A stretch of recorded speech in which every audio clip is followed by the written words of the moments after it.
Entonces, tercera parte, vamos a trabajar con el campo de la producción literaria y para comenzar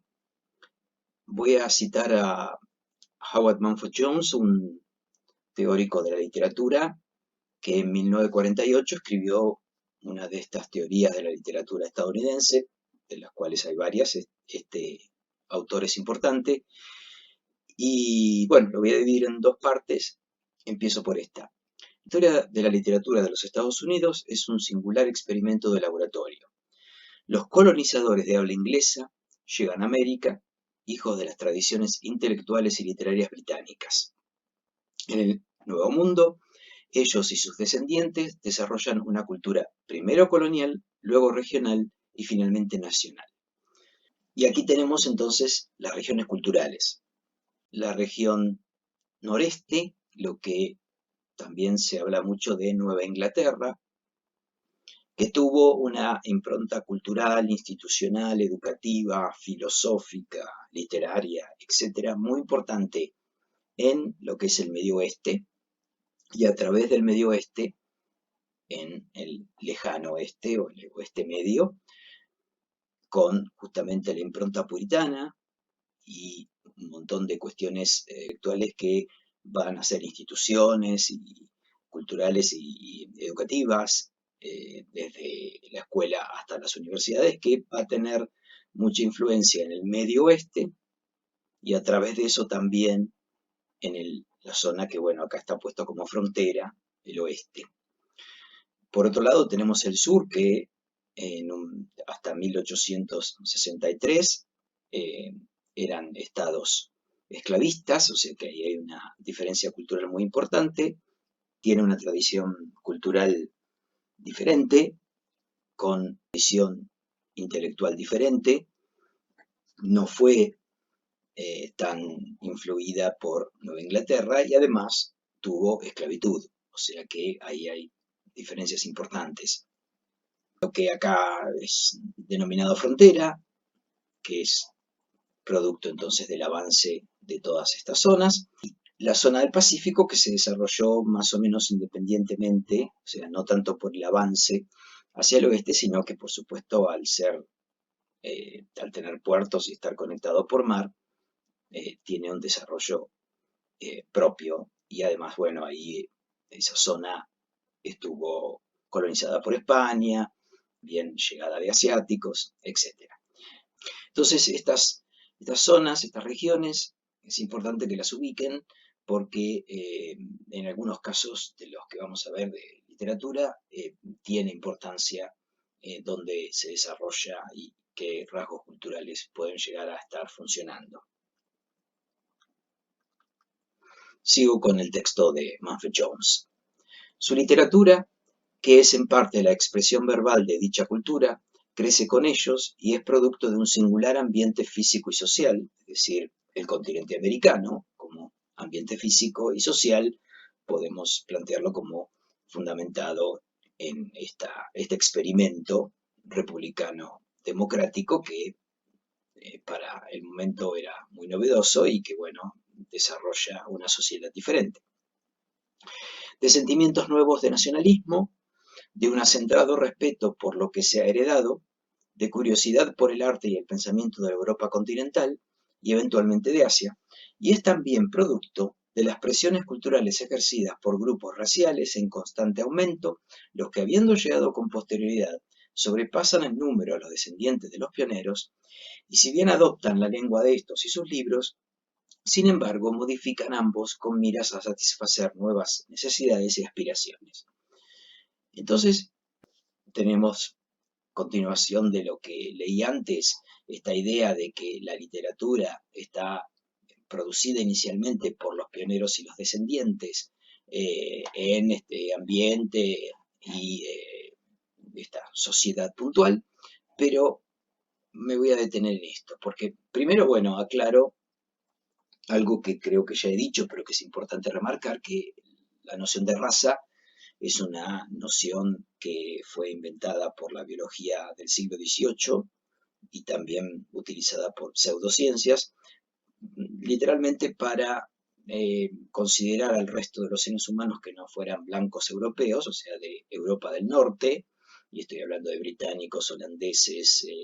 escandinavos, alemanes, que eso es lo blanco, digamos. Entonces los otros seres humanos diferentes eran considerados inferiores, menos evolucionados, y se lo manejó en términos del concepto de raza.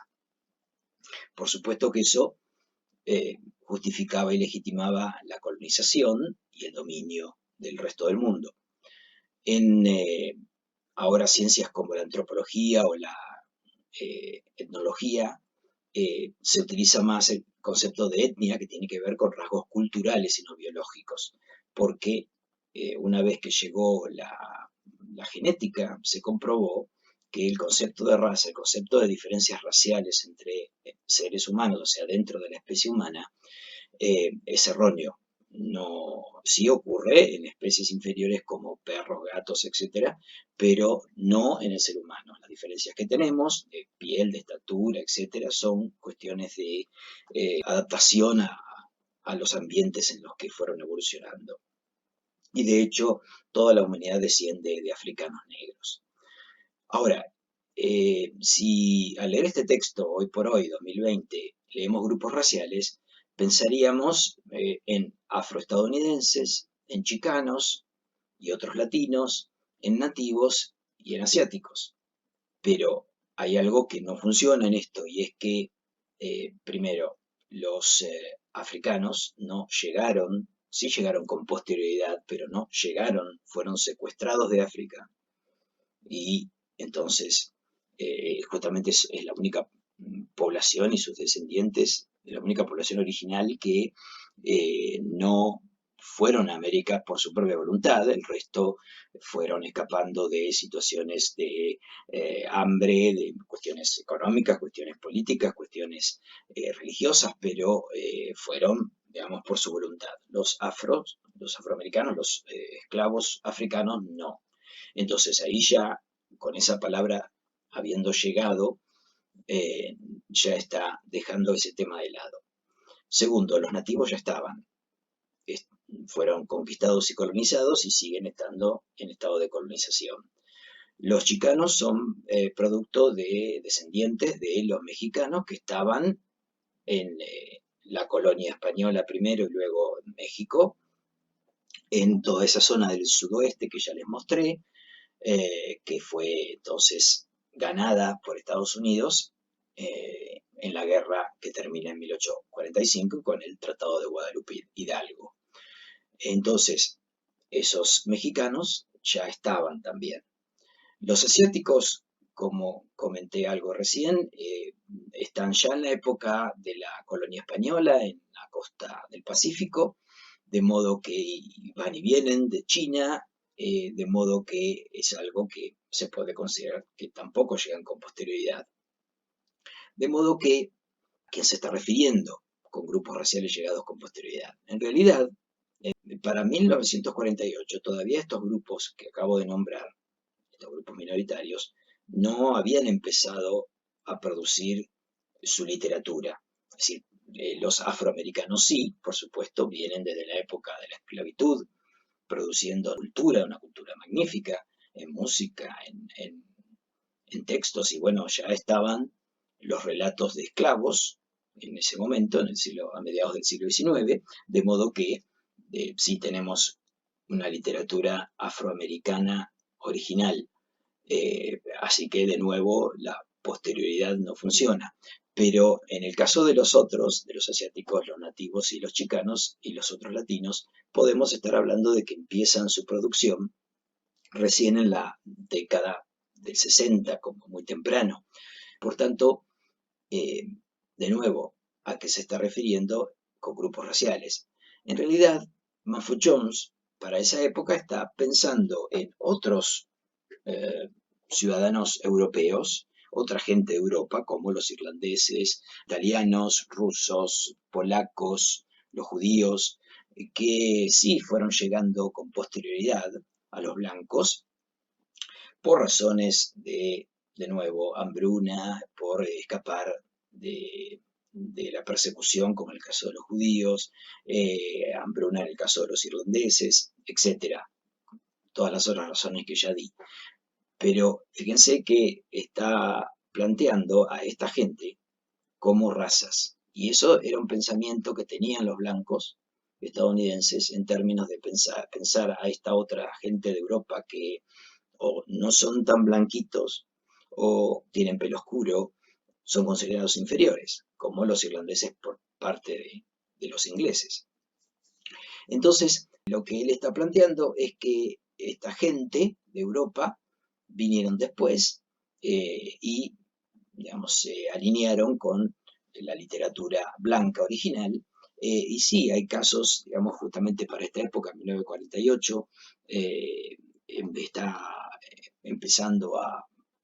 producir una literatura importante, toda la zona de judíos estadounidenses. Y hay literatura, por supuesto, escrita por irlandeses, italianos, polacos, pero no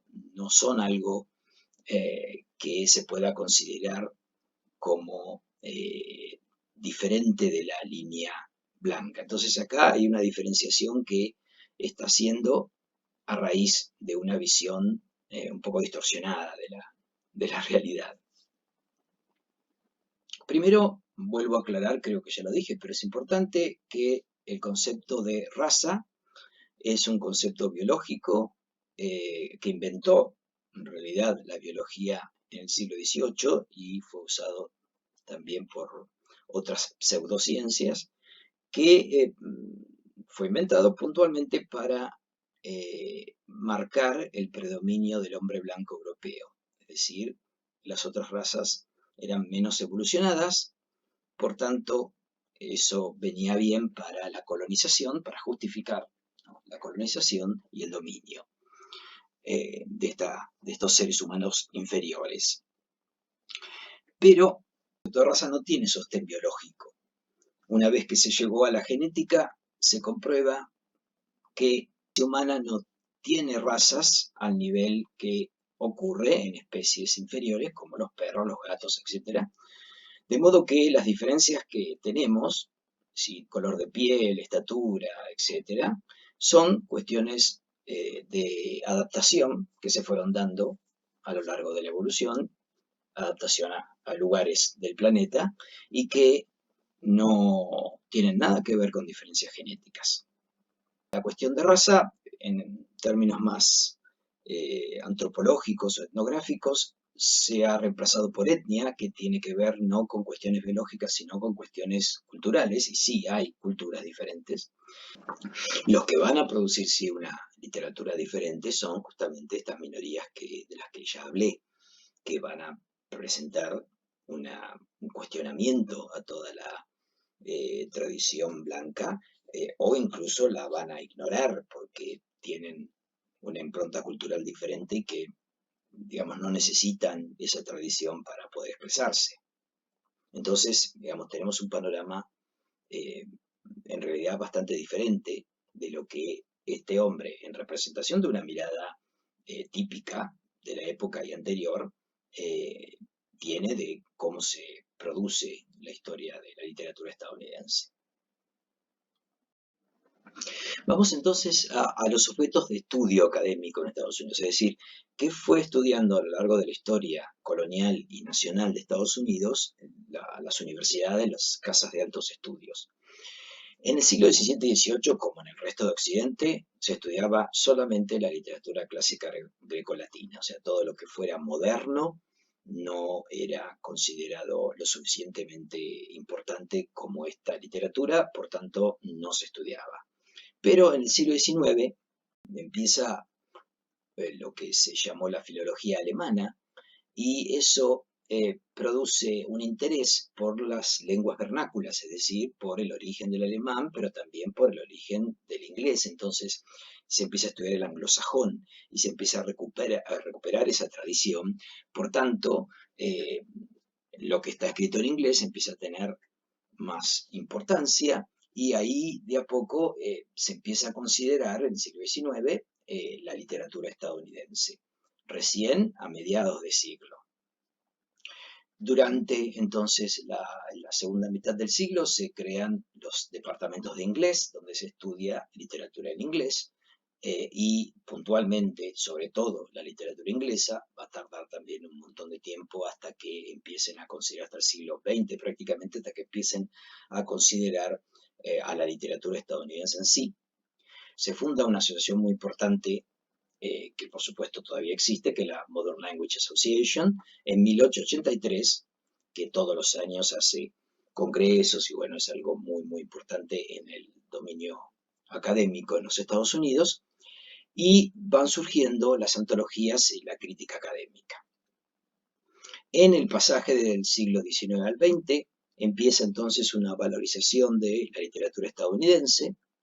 Por ejemplo, en 1919 se redescubre a Melville, que se lo habían olvidado, y a raíz de que era los 100 años de su nacimiento, y bueno, empieza su canonización hasta que termina estando en el canon. Es decir, que hay entonces, recién en el cambio de siglo, una valorización más importante de lo que se produce realmente en Estados Unidos. En los 20 entonces empieza toda esta cuestión de canonización y un punto cúlmine de eso es en 1941 cuando este otro teórico y intelectual de la literatura, Matheson, publica un libro que se llama Renacimiento estadounidense, American Renaissance, y que plantea, después les voy a contar acerca de antologías previas, pero plantea la versión más restricta del canon, limitada a estos 5 autores nada más, que son WASP, es decir, anglosajones, protestantes y blancos, y que son entonces Ralph Waldo Emerson, Henry David Thoreau, Nathaniel Hawthorne, Walt Whitman y Herman Melville. Emerson es considerado prácticamente el primer filósofo. Él produce una especie de visión cultural, porque no es ni una filosofía, ni una religión, ni una cuestión teórica, pero es todo mezcla, que se llamó trascendentalismo, alrededor del cual están estos 5 autores, y Thoreau también muy allegado a Emerson. Hawthorne lo vamos a ver, Whitman más o menos lo conocerán, el poeta inicial más importante, y Melville con textos como Moby Dick, que termina entonces puntualmente en este momento del canon blanco, es posiblemente el centro. En la segunda mitad del siglo XX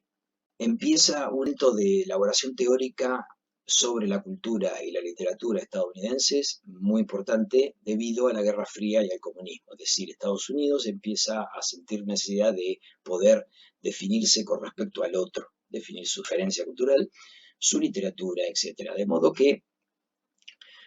hay un apoyo estatal importante, una inversión para crear departamentos académicos que tienen que ver con los estudios estadounidenses, lo que llaman American Studies, que, o sea, estudios sobre la cultura estadounidense.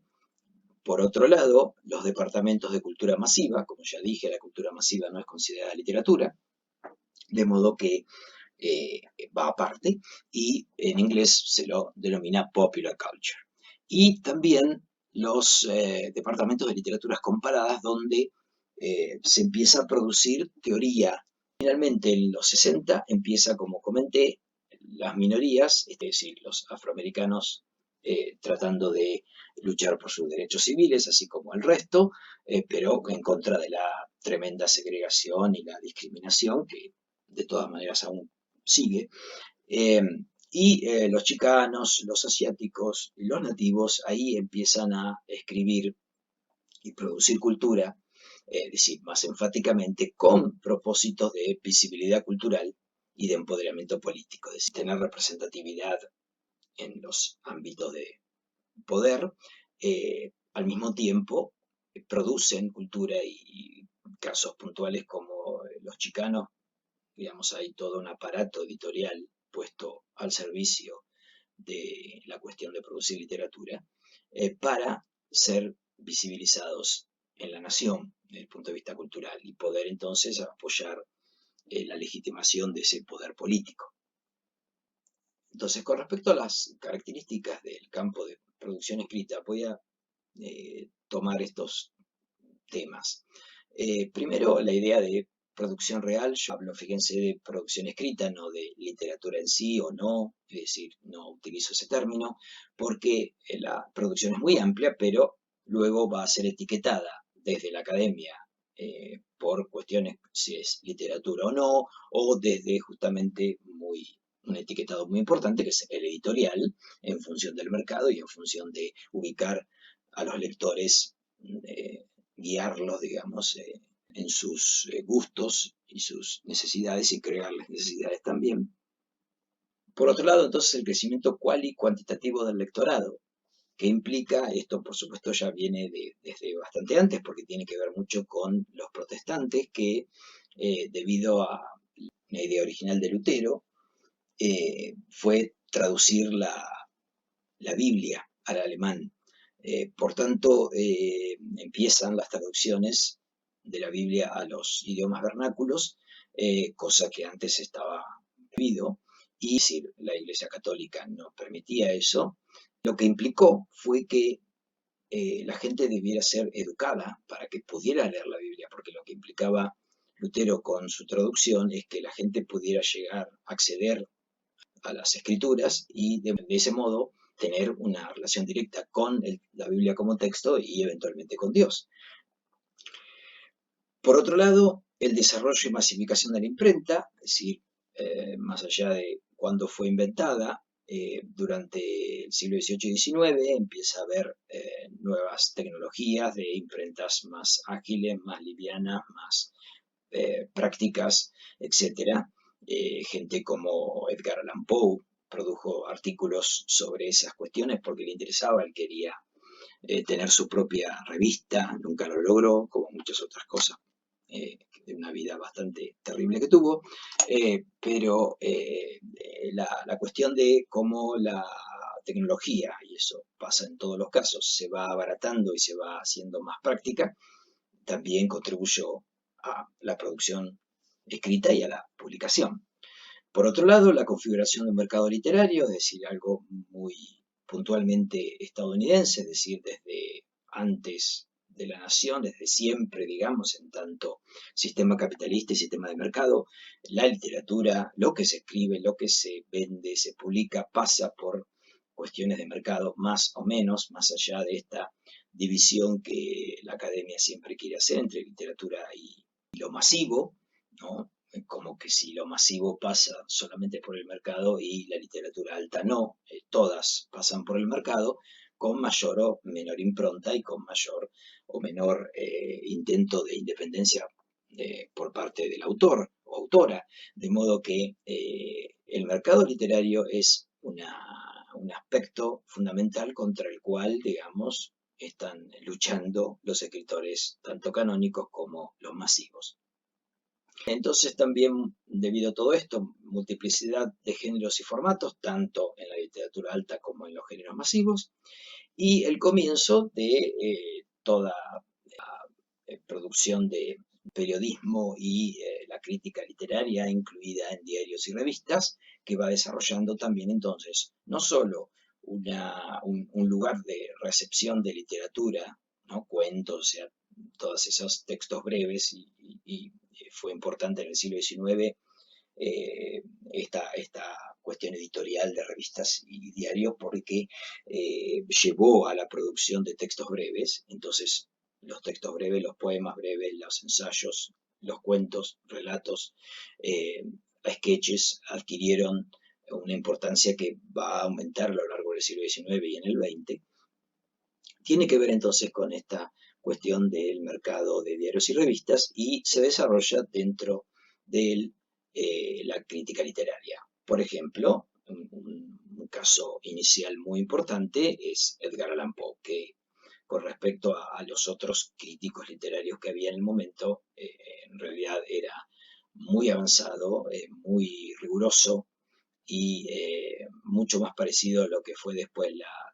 crítica y la teoría literaria en el siglo XX. Con respecto a esto que suele llamar canon literario, canon viene del griego, entonces, que significa caña o vara de medir, y se identifica esta noción por la idea de un conjunto exclusivo de obras literarias, o sea que no tanto lo que incluye, sino todo lo que deja de lado, ¿no? El canon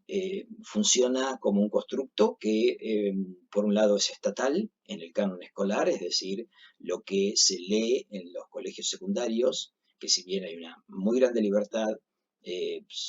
también se van planteando ciertos textos que son elegidos recurrentemente, entonces entran a una especie de canon escolar, y eso es muy importante porque es la literatura que llega a la gente, incluso a la gente que no le gusta leer, es decir, son las únicas obras que pueden llegar a leer estas personas durante sus estudios. Y por otro lado, el canon académico, que es el que he venido planteando, con textos teóricos y críticos y con antologías y otras maneras de recortar o de excluir a los otros. La función de un canon es básicamente la fijación y la preservación de todo este campo de producción, de toda esta producción tan inmensa. Hay entonces algo que se pretende fijar y preservar para el futuro. Y justamente la definición de canon de Paul Lotter me parece interesante porque es neutra, digamos, y plantea que el canon serían las obras que se deben transmitir, estudiar y enseñar, porque representan lo que una sociedad recorta y lee en el pasado como importante para su presente y su futuro. Por supuesto, atravesado de cuestiones culturales y políticas. Entonces, si tenemos en cuenta esta definición y vamos a una versión del canon a partir de valores del patriarcado occidental, tendríamos el famoso libro El canon occidental de Harold Bloom de 1994. Pero si vamos a un panorama multicultural y representativo de las otras literaturas que no son hombres blancos, tenemos entonces la antología Heath de la literatura estadounidense, cuya primera edición fue de 1999, y justamente en el proyecto estuvo involucrado Paul Lotter, que en una especie de seminario de verano invitó a un montón de especialistas de literaturas minoritarias y de literatura de mujeres, y empezó a armar esta antología que ha crecido muchísimo. Es decir, la primera edición era un tomo muy, muy gordo, más de 1000 y pico de páginas, y luego, a medida que fue aumentando, fueron divididos en tomos, y yo ubico hasta la sexta edición, y ya tiene algo así como 6 o 7 tomos, más pequeños, porque estas antologías, lo importante es que justamente son las utilizadas en los colegios secundarios. Por tanto, son muy relevantes en la cuestión del canon escolar. Y lo que hizo entonces la antología Heath fue incorporar las literaturas de estas etnias y de las mujeres, al punto de que la literatura canónica blanca que vengo planteando queda casi arrinconada a un capítulo que se llama Literaturas de Nueva Inglaterra. Y tienen entonces un dossier obligatorio donde van a tener más detalles acerca de estos temas, que es Canon Nacional, Multiculturalismo y Géneros Masivos. En el siglo XIX, entonces, yo les comenté ya que estos recortes canónicos se verifican tanto por libros de autores teóricos o críticos literarios y por antologías. Entonces, desde el siglo XIX tenemos estas antologías, pero en general recortan solamente escritores blancos, protestantes y anglosajones, y estudios críticos como el de Manford Jones. A partir de los 20, o sea, en la década del 20 puntualmente, hay una antología que incluye a una mujer, Emily Dickinson, que es una poeta, la única poeta que es reconocida por el canon blanco, pero también a poetas afroamericanos, de lo que se llamó el Renacimiento de Harlem. Pero en el 41 hay una especie de retracción, digamos, a lo que ya les comenté, en el libro Renacimiento estadounidense de Matheson, con este canon restricto a 5 autores y a partir de ellos los precursores y los sucesores, que arma toda una línea de autores blancos, hombres, del siglo XVIII, XIX y XX. Para la década de los 60 y los 80, ante esta visión un tanto restringida, se empieza a utilizar la palabra mainstream, que significa corriente principal, viene de la geografía, de justamente los ríos, y quizás sea una alusión al Mississippi, pero el punto es que un porcentaje muy alto de literatura que no llega a ser canonizada, pero que es literatura, y por tanto entonces estaría fluyendo, ¿no? Mezclándose y alrededor de lo que es la literatura canonizada. Y entonces ese concepto de mainstream se sigue usando mucho para hablar del campo completo, digamos. Para los 90 entonces llega el multiculturalismo con esta antología que ya les comenté, y es interesante considerar que en esta antología, que tiene justamente una perspectiva ideológica muy abierta, se siguen excluyendo los géneros masivos que todavía no se consideran literatura más allá de su calidad. Y curiosamente, más curiosamente quizás que los géneros masivos, no hay textos sobre autores o autoras de los otros géneros u orientaciones sexuales.